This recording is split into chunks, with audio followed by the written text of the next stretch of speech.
I want to share the screen and react to a couple of these Baldy breakdowns. Okay. Here's Baldy on. Let's listen together. We'll find out together. Well, here you go. The Niners are 80 yards away, down 15-13. A minute 45 to go. They need a field goal to win it for supremacy in the NFC West. Right here, little tight end dump over the middle. Linebacker bails. Mac Jones sees it right away. That's a drive starter, first down. Then you get this. You get a little slot blitz right here. Both Sky Moore and Mac Jones sees it together. Easy completion, first down. Now they're moving. All right? Like all yogis, breathe in, breathe out. Namaste, my friend. Here's Kendrick Bourne back in San Francisco, a little whip route. But if you get tackled in bounds in a 2-minute drill, get your ass up and get the ball to the umpire. He's got to spot the ball. Well done, Bourne. Next play. Here he is up top. Little double slant right here. Double slant. You get it to Bourne. Now he breaks the tackle, gets down to the 35-yard line. It sets him up for this right here. It sets him up for Christian McCaffrey on a slow screen. Good call. Excellent call by Shanahan right here. I get the ball in McCaffrey's hands. There's Connor Colby, the 7th-round pick. There's Brandon. There's Pooty. They're all looking for somebody to block down the field. 20 yards later, here's Mac Jones. Like a yogi. Breathe in, breathe out. Get lined up. Namaste, my friends. Let's spike it. Let's spike it. Stop the clock with no time left, and let's go kick the game-winning field goal, and let's go home. First place in the NFC West. Oh, nice little breakdown there from Baldy. I could watch Baldy just break down anything. And then he took his Cocoa Puffs and he, with his right hand, he brought it to his mouth. I mean, he's good stuff. He's good. He's good. What do you think about drive? It was a nice drive. You know, one thing that we, that Mac did reference in the post game, he's like, hey man, I got a nice little thing going with Bourne. You know, but you forget both those guys were in New England together, and you know, they have some reps. It matters. It matters. I mean, the Niners aren't a team that does a lot of choice routes or anything like that, but there is an element of feel to playing the receiver position, even in the most rigid of systems like a Kyle Shanahan. Like you gotta have a feel to it. And Mac, it's so obvious that Mac feels really comfortable running Kyle's stuff. Like he gets it. He understands what Kyle's going for. He gets it. He reads the field, man. It's so annoying watching these other quarterbacks, and it was so annoying watching Garoppolo for all those years. Just like first read's not there, guess the play's over.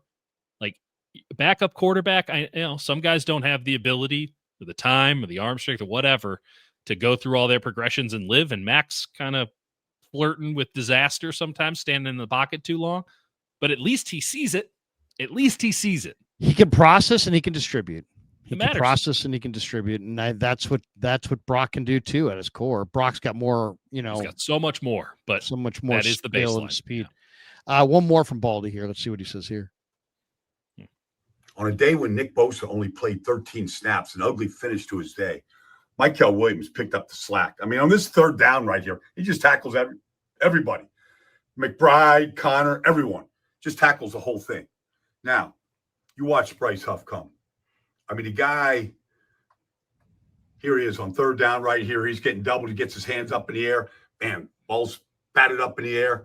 Incomplete. Bosa's he's not getting off the field. No. We'll let Huff let him know, man. Welcome to the fraternity, bro. This is what it's all about.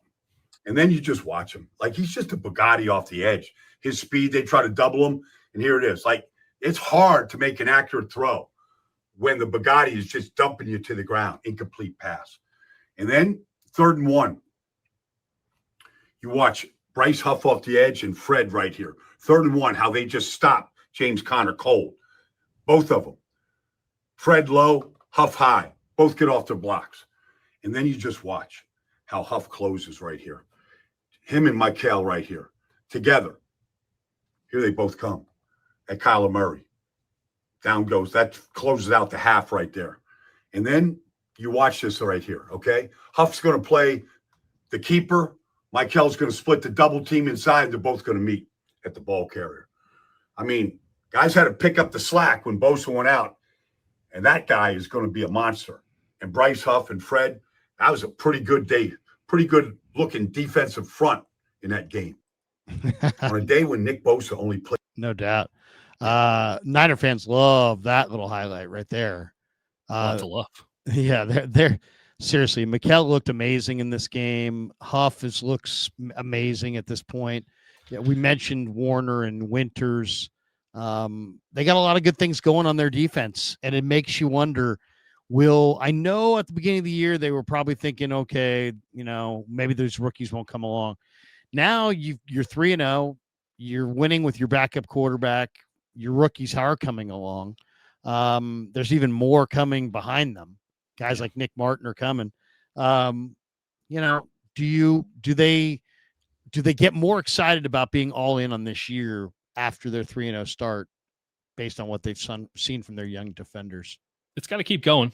And we'll see. I mean, they did a good job in adapting to the scenario on Sunday, but Jacksonville's a different challenge. I'm not sure if it's a stronger one, but it's a different one. And then that Rams game on Thursday night, I think, is going to tell us everything we need to know.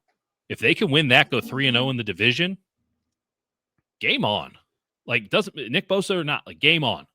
And if they don't, then maybe we pull it back a little bit. But, we talked, Larry, you and I, and anybody who I think had a pulse, talked for an entire year plus about how this team couldn't stop the run. And Mykel Williams has kind of come in and individually just stopped the run. I know that it's a lot of other people involved, but like Mykel was on the field for 14 designed runs yesterday by the Arizona Cardinals. Cardinals got 35 yards on those design runs total, 2.5 yards a carry. I mean, playing him everywhere. He's getting double, triple teamed all the time. And he just keeps winning. They played him as a nose guard, Larry. They played him as a nose guard. It didn't matter. He just kept winning. Now, I will, say, obviously he doesn't have the pass rushing bag. We can all see that. It's just bull rush. And then the second aspect is I think that Arizona offensive line was seriously depleted yesterday. No Will Hernandez and no Paris. I always forget the last Paris name. Johnson. Paris Johnson, who's about as good as it gets at left tackle. He got 6 pressures, too. I mean, Mikel had 6 pressures. He wasn't just a run defender. He had 6 pressures. I mean, that's pretty good. It's the same thing, right? It's just I'm taking you, and you are coming with me. He is so strong. You can't block him with the tight end. Good luck with that. And you can double team him on the interior. He's going to find a way to get through. This is what we saw on tape at Georgia, and it's manifesting in the NFL. It's huge. It's huge. Would you like the 20-year-old to have more of a repertoire as a pass rusher? Sure, but it will come because the physical talent, I mean, there's nothing that's beyond this guy, and the sky's the limit for him in his career. But as of right now, he is a difference maker and frankly an entire defense changer with the way that he defends the run. I don't even think that I don't think that's really his trajectory, is to be this great edge guy. I just think he's going to get bigger, and almost everybody gets bigger over time, and he's already 270. He could easily become 285 and wind up being just every bit as physical and dominant, as he is right now at 270, 275, just at a little bit heavier weight, just naturally as he gets a little bit older. So I think he's ideally set or situated. And to me, the great mix is him and Huff. Because Huff, as Baldy just broke down, it was great stuff. Yeah, I mean, Huff gives you that incredible. Huff is great for him too, because it allows him to play inside. He's better inside, but then Huff then creates all this extra space inside, and that helps Williams win. So, it's a well conceived defensive front for sure, and that's why I said Mo Kamara, because just find another speed guy who's going to make those tackles flare out, and you'll have a lot of the same effect. It won't be an 18 million. If you need to set an edge, you got the guys who can set an edge. You're not going to get someone who's going to set the edge and be a great pass rusher at the same time. No. That's the guys who get $25-30 million a year. But Michael Clemens might be able to do that. I mean, that maybe. The 2 Jets guys would be the most intriguing in the trade market. There's some good options.